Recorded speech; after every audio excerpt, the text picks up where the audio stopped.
Türkiye башкаласы Әнкарада 13 сәгать. Исәнмесез, мөхтәрәм тыңлаучылар. Бүген 2026 елның 30 июнь сишәмбе көне. Сез турыдан-туры эфирда Төркия Аваз радиосының татар телендәге тапшыруларын тыңлыйсыз. Безнең программа 16 метрлы кыска дулкынның 17615 кГц яшьлыгыннан 42 дәрәҗә көнчыгыш юнәлешендәге Түрксат 3А һәм Түрксат 4А иярченнәре белән 3 тапкыр www.trtdinle.com интернет адресы аша һәм кесә телефоннарының TRT Dinle тыңла кушымтасыннан Вот-Из радио каналыннан тапшырыла. Тапшыруларыбызның кабатлавын Казан вакыты белән сәгать кичке 8 яртыда интернет һәм иярчен аша Вот-Вес радио каналыннан тыңлый аласыз.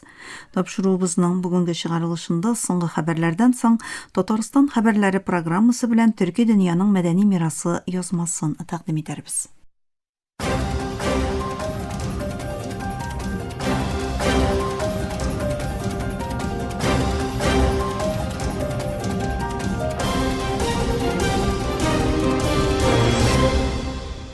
Соңгы хәбәрләр белән башлыйбыз. Төркия илбашы Рәҗәп Тайип Эрдоган 7-8 июльдә Әнкарада узачак НАТО саммиты тәҗрибә уртаклашу өчен иң көчле платформа булачак дип белдерде.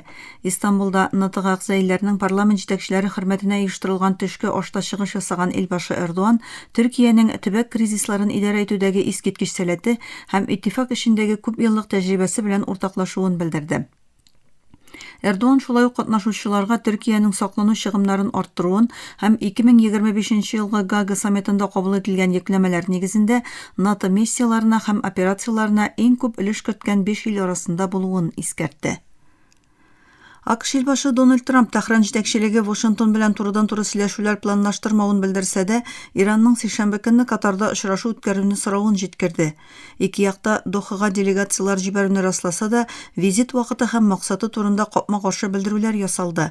Иран тышкы эшләр министрлыгы сүзчесе Исмаил Бекай бу атнада Дохага Иран белгечләре делегациясе барачагын әйтте, ләкин америкалылар белән рәсми сөйләшүләр булачагы турындагы сүзләрне катгый рәвештә кире какты. Оман Ормуз бугазы аша үтүче кораблардан кишү акчасы алуны хупламавын, ләкин диңгез хезмәтләре белән бәйле түләүләр турында фикер алышырга мөмкин булуын белдерде. Оман тышкы эшләр министры Бәдер Әл-Бусайди Москва җитәкчелегенең бу стратегик су юлы аша үткән өчен түләү алуга каршы булуын ассызыклады. Әл-Бусайди Малакка һәм Сингапур бугазларындагы практиканы мисал итеп китереп, навигация куркынычсызлыгы, гадәттән тыш хәлләргә әзерлек һәм пычрануга каршы көрәш чаралары кебек хезмәтләр белән бәйле түләүләрне бәяләргә мөмкин дип белдерде. Медицина чыганакларыннан алынган мәгълүматларга караганда, Израильнең Газада утны туктатуны бозу кысаларында ясаган яңа һөҗүмнәрендә 8 кеше, шул исәптән бер хатын-кыз һәм аның кечкенә кызы һәлак булды. Дистәләгән кеше яраланды. Һөҗүмнәр 2025 елның 10 октябрендә кешенә кергән утны туктатуга карамастан башкарылды. Газда сәламәтлек саклау министрлыгы хәбәр итүенчә, бүгенге көнгә кадәр Израильнең утны туктатуны бозу аркасында күбесе хатын-кызлар һәм балалар булган 1045 фәләстин хәлак булды. 3380 кеше яраланды.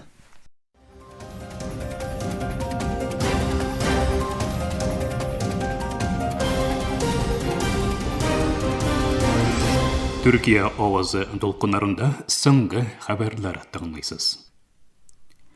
Украина илбашы Владимир Зеленский социаль медиа аккаунтында ясаган белдерүендә Русиянең Днепр шәһәренә ракета һөҗүме оештыруын җиткерде. Зеленский һөҗүм нәтиҗәсендә 5 кешенең хәлак булуын, 29 кешенең яралануын әйтте. Ул шулай ук Русиянең Запорожьеда микроавтобуска пилотсыз очу аппараты белән һөҗүм итүен дә белдерде. Әлеге һөҗүмдә 3 кешенең хәлак булуын, 6 кешенең яралануын әйткән Зеленский ике шәһәрдә дә эзләү-коткару эшләренең дәвам итүен искәртте. Украина җитәкчесе шулай ук Русия гаскәрләренең Сумы, Харьков, Чернигов, Одесса һәм Херсон өлкәләренә дә һөҗүмнәр оештыруын белдереп, Русия террорына каршы көрәшү бик мөһим дип әйтте. Украина һава көчләре командирлыгыннан ясалган белдерүдә дә Русия тарафыннан төнлә илгә очырылган 180 пилотсыз очу аппаратының 82сенең зарарсызландырылуы җиткерелде. Белдерүдә Украинаның төрле төбәкләренә һава һөҗүмнәре куркынычының дәвам итүе ассызыкланды. Бик Британияда сишәмбе көнне парламентка тәкъдим ителгән яңа иммиграция һәм сыену канунына кертелгән регламент нигезендә җитәрлек керемгә ирешкән сыенучылар тора һәм ярдәм чыгымнары өчен якынча 10 000 фунт стерлингны кире кайтарырга тиеш. Бик Британияда эшләргә хокукы булган сыену эзләүчеләргә караучы бу бурыч илдә даими урнашу хокукын алганча тулысынча түләнәчәк. Эчке эшләр министры Шабана Махмуд сыену урынын алу хокукына түгел, җаваплылык та булуын әйтте. Ул мигрантларның үз өлешләрен кертә алачак хәлгә килгәч, Британия кешеләренең юмартлыгын кире кайтарулары көтелүен җиткерде. Эчке эшләр министрлыгы мәгълүматлары буенча, узган ел качакларга ярдәм күрсәтү өчен илдә якынча 4 миллиард фунт стерлинг сарыф ителгән. Төркия балеринасы Нилай Tahir улы балет дөньясындагы иң абруйлы чараларның берсе дип саналган 15-нче халыкара Мәскәү балет бәйгесенең ярымфиналына чыкты. Моннан элек халыкара бәйгеләрдә югары рейтингларга ирешкән Tahir улы сайлап алу турыннан азат ителде, бәйгегә турыдан-туры кабул ителде. 3 этаплы бәйгенең беренче этабын 34 сәнгатьче уңышлы тамамлап ярымфиналга узган бәйгедә Нилай Tahir улы 1 июльдә ярымфиналда Төркияне тәкъдим итәчәк. Мәскәүдәге Зур театрның тарихи сәхнәсендә 25 июньнән 5 июльгә кадәр уза торган 15-нче халыкара Мәскәү балет бәйгесендә төрле категорияләрдә 35 илдән 362 биюче катнаша. Марокко Монтеррейда өстәмә вакытта 1-1 исәбе белән тамамланган матчтан соң Нидерландны пенальтилар сериясендә җиңеп Дөнья Кубогының соңгы 16 турына чыкты. Пенальтилар сериясендә капкачы Ясин Боно Кресенсио Саммервиль типкән тупны коткарып калды, ә Исмаил Сайбари җиңү пенальтисын кертте һәм Марокко 3-2 исәбе белән җиңү яулады. Марокко шимбә көнне Хьюстонда Канада белән очрашачак.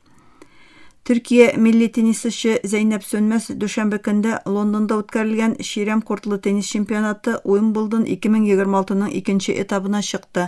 Ул беренче турда Америка спортчысы Эн Лене 2-1 исәбе белән җиңде. Дөнья рейтингында 51-нче урында торучы Сөнмәс лидерлык даими рәвештә кулдан-кулга күчкән матчта әкрен башлаганнан соң дөнья рейтингында 29-нчы урында торган Лига каршы көрәшне үзгәртте. Бу җиңүдән соң Сөнмәс 2нче турда тагын бер Америка спортчысы Клэр Лью белән очрашачак. Бу җиңү Сөнмәснең Эн-Лига каршы уйнаган 3 матчта 3нче җиңүе. Төркия теннисчысы моңа кадәр Мерида ачык турнирында Америка көндәшен җиңгән иде. Узган ел Сөнмәс Уимблдонда 3нче этапка чыккан беренче төрек теннисчысы булды һәм 1950 елдан бирле Зур Шлем турнирында бу дәрәҗәгә ирешкән беренче төрек теннисчысы буларак тарихка керде. Мөхтәрәм тыңлаучылар, сез Төркия авазы тулкыннарында соңгы хәбәрләр белән таныштыгыз.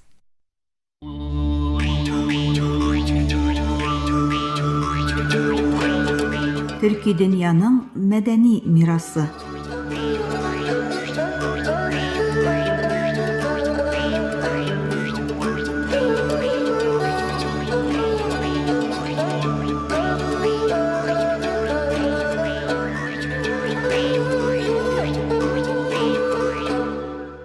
Мөхтәрәм тыңлаучылар, Төрки дөньяның мәдәни мирасы тапшыру тизмәбезнең бүгенге чыгарылышында карашларыбыз далага юнәлә. Бу сәяхәттә безне бер музыка коралы гына түгел, ә мәдәният һәм хәтер дә озата бара. Думбра, гасырлар тарихын ике кылында йөрткән борынгы тавыш, дала халкының шатлыгын, кайгысын һәм сагынуын чагылдыра.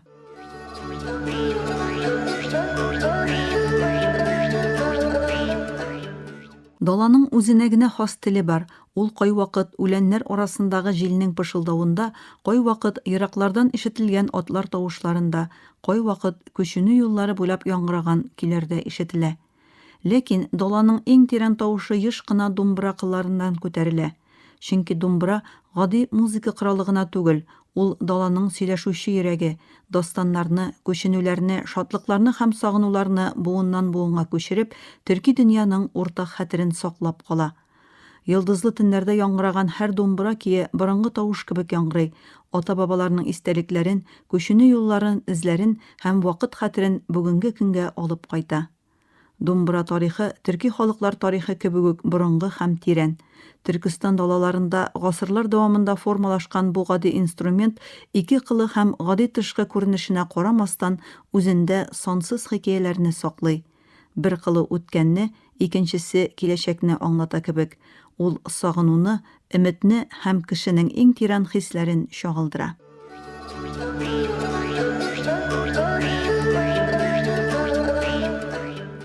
Төрки дөньяның күп төбәкләрендә думбыра буыннан буынга тапшырыла торган мәдәни мирас буларак яши. Бабайдан оныгына тапшырыла торган думбыра әйбер генә түгел, гаилә хәтеренең һәм үткәннең тавыш-тынсыз шаһиты. Даланың акыннары һәм озаннары үзләренең думбыралары белән авылдан авылга йөргәннәр, дастаннар, батырлыклар һәм тормыш хикәяләрен сөйләгәннәр. Шулай итеп, музыка җәмгыять хәтерен саклау өчен иң көчле коралларның берсенә әйләнгән. Айруча казак мәдәниятында сүзсез ки композициялары, сугышлар, сагынулар һәм дала рухын чагылдыручы сүзсез уникаль хикәяләр. Думбыра тирәсендә формалашкан риваятләр һәм көйләр аның кешеләр тормышындагы аерым урынын күрсәтә. Кайгылы вакытларда юаныч, бәхетле минутларда шатлык чыганагы булган бу музыка коралы еш кына даланың алыштыргысыз юлдашлары булган чабып баручы атларның ритмын искә төшерә. Күчмә тормыш эзләрен саклап калган думбыра чатырлар белән бергә сәяхәт иткән, ел фасыллары белән яңа җирләргә барып ирешкән һәм кая гына барса да яңа хикәяләр беректергән.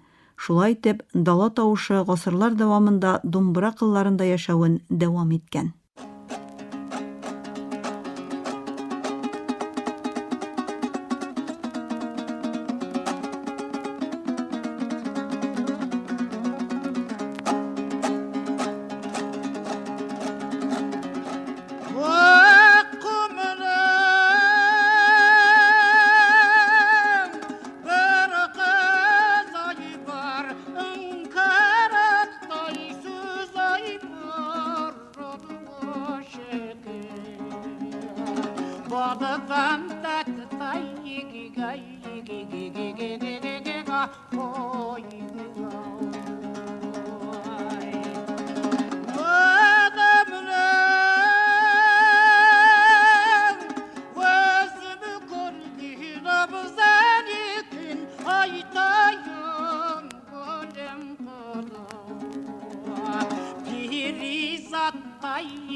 Думбыра төрки дөньяның төрле төбәкләрендә төрле формаларда күренсә дә, аның рухы үзгәрешсез кала.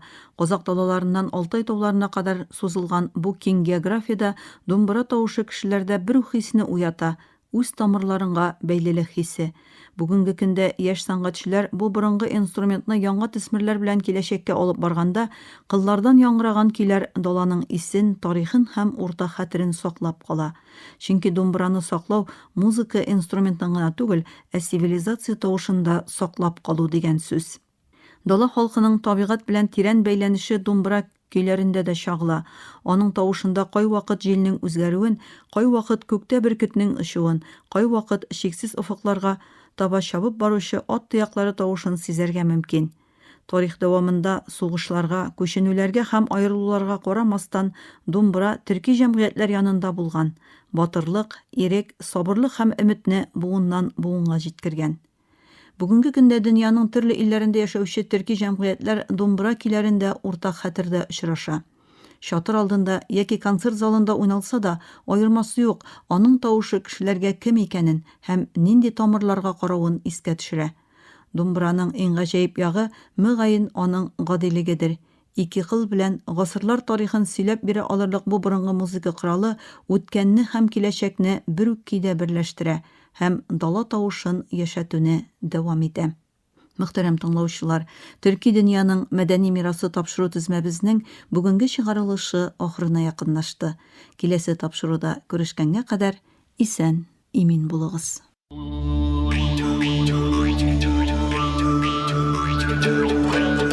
Төрки дөньяның мәдәни мирасы.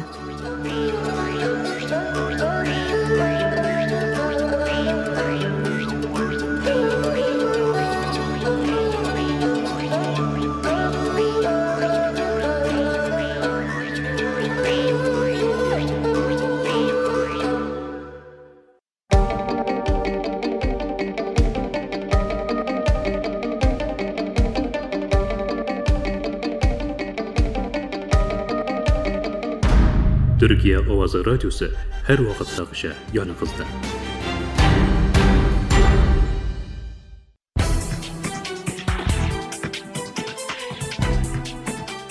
Tatarstan haberleri.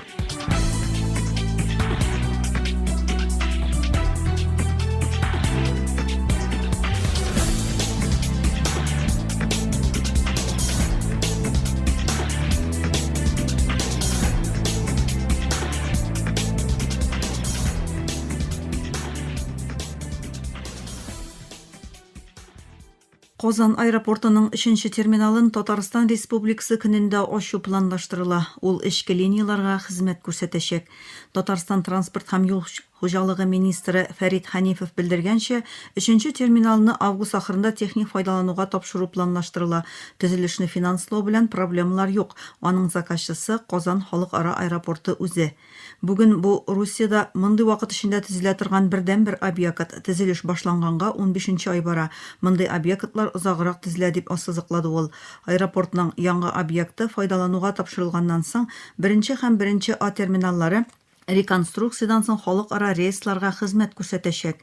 2-нче терминал рәсми делегацияларны кабул итү һәм җибәрү буенча эшләвен дәвам итәчәк.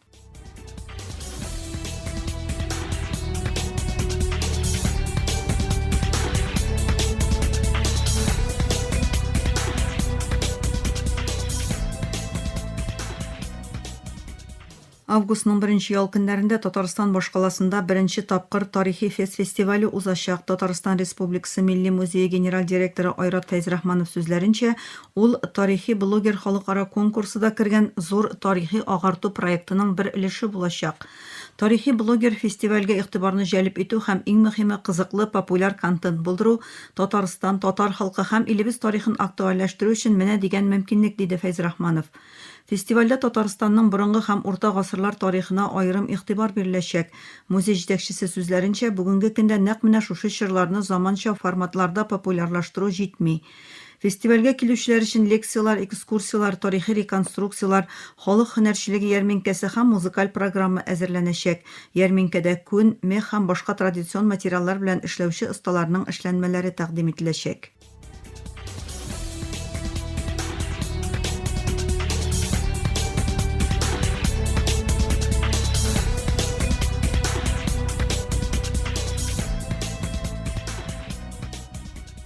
Быел көз башында Казанда тагын бер масштаблы фольклор чара Русия халыкларының традицион костюмы Бөтен Россия фестивале узачак. Фестиваль 4-6 сентябрьдә булачак.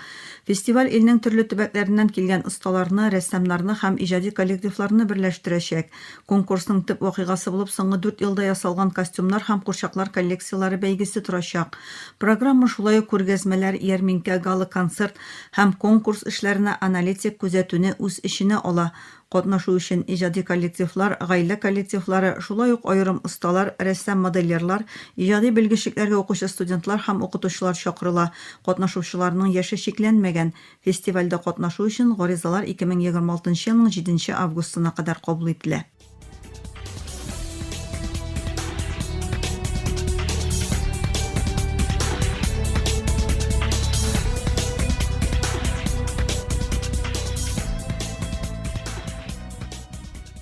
27 июньдә Татарстанның Саба районы Мингер авылында көрәш буенча дөнья чемпионаты тәмамланды. Биредә барлыгы 32 илдән 300дән артык спортчы бил алышты.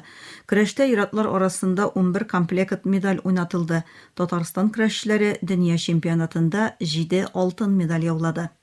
Бу ялларда Татарстан башкаласында традицион Көнчыгыш кубогы халыкара футбол турниры башлана. Анда дөньяның 7 иленнән Русия, Төркия, Казакстан, Кыргызстан, Үзбәкстан, Таҗикстан һәм Белоруссиядән килгән 10-11 яшьлек балалар катнаша. Билгеләп үтелгәнчә, Төркия һәм Белоруссия уенчылары бу турнирда әле беренче тапкыр чыгыш ясый. Аларга тагын берничә яңа клуб, Уфаның Динамо Мәскәү, Чаллының КамАЗ, Үзбәкстанның Ашурматов жуниор командалары һәм Liberty Media командасы кушылачак. Уенчыларның гомуми саны 252 кеше. Көнчыгыш кубогы турниры Казанда 4-9 июльдә үтә.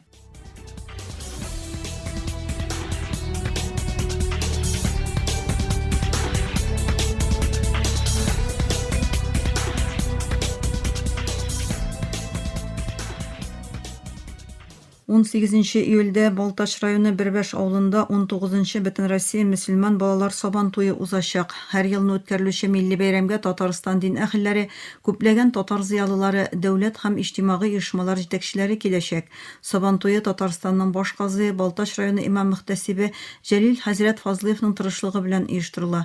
Әлеге чарада Татарстан районнарыннан тыш Ульяновск, Оренбург һәм Киров өлкәләреннән, Башкортстан, Марий Эл республикаларыннан килгән балаларның да катнашуы көтелә. Сабан туе балаларның Коръәннән аятлар һәм дугалар укуы, мөнәҗәтләр, шигырьләр һәм кайткан кунакларның сәламләү сүзләре белән ачылачак. Көтеп алынган бәйрәм көн дәвамында төрледән-төрле уеннар, ярышлар белән үрелеп барачак. Җиңүчеләргә тантаналы рәвештә кыйммәтле бүләкләр тапшыру көтелә. Әлеге сабан туеның үзенә генә хас үзенчәлеге бәйрәмгә килгән халыкның бергәләшеп мәйдан уртасында илә намазы укуы. Бу вакытта барлык уеннарда тукталып тора. Быелгы бәйрәм программасына 30дан артык ярыш кертелгән. 19-нчы Бөтен Россия мөселман балалар сабан туеның тантаналы ачылышында дәрәҗәле кунаклар катнашачак. Сабан туеның төп бизәкләренең берсе татарча көрәш. Ул берничә мәйданчыкта узачак. Үз үлчәү категорияларында 1-нче, 2-нче, 3-нче һәм 4-нче урыннарны яулаган яшь көрәшчеләргә акчалата бүләкләр каралган.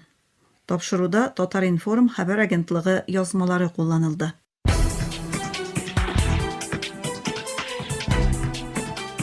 Татарстан хәбәрләре.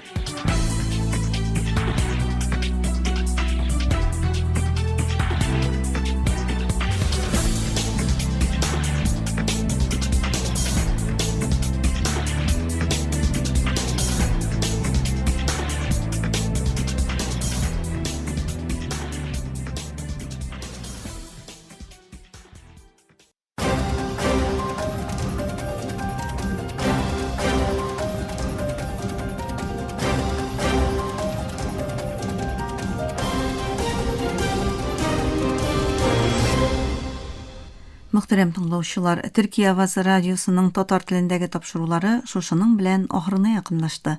Безнең программа һәр көн Төркия һәм Казан вакыты белән көндезге сәгать 1дә 16 метрлык кыска дулкынның 17615 кГц яшьлыгыннан Түрксат 3А һәм Түрксат 4А иярченнәре белән 3 тапкыр W-нокта trtdinle.com интернет адресы аша һәм кесә телефоннарының TRT Dinle тыңла кушымтасыннан Вот из радио каналыннан тапшырыла. Әлегә без сезнең белән саубуллашабыз, эфирда киләсе очрашуга кадәр.